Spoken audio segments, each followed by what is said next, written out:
moi, le revenu universel est une idée prospective, mais qui n'est pas prête parce qu'elle est irréalisable concrètement dans les termes dans lesquels il a été fixé. Donner 785 € par mois par personne à tout le monde, cela coûterait 588 milliards. C'est la création d'un deuxième budget de l'État français actuel.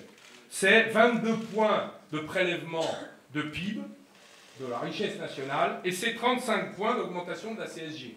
Donc nous voyons bien qu'il s'agit là d'un projet au lointain. Il faut en débattre, mais ce n'est pas un projet pour dans 5 mois, car si nous est donné de gagner le 8 mai, nous prendrons des mesures parfaitement concrètes qui changeront concrètement la vie de nos compatriotes. Alors, c'est une des raisons pour lesquelles, dans la période de chômage de masse que nous traversons en France, car nous sommes dans une société de chômage de masse, et comment fait-on quand on est dans une société de chômage de masse et qu'on veut aller vers la société du travail? Eh bien, je vais vous proposer la société des 3 contrats.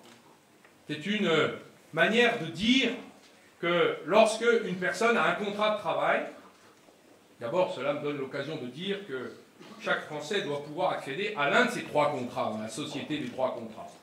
Lorsque une personne a un contrat de travail, et de ce point de vue-là, je veux rappeler que je suis décidé à abroger la loi El Khomri. Pourquoi? Parce que cette loi, justement, organise la défaisance des protections des salariés, alors qu'ils ont besoin de confiance, ils ont besoin d'être associés, ils ont besoin d'être inclus, n'ont pas besoin d'être maltraités. Un point important, mais surtout, c'est une loi qui contient des dispositions qui font travailler plus en gagnant moins. C'est donc une loi que je récuse. L'affaire de la minoration des heures supplémentaires est une affaire extrêmement préoccupante et c'est un des points de débat que j'aurai avec l'ancien Premier ministre.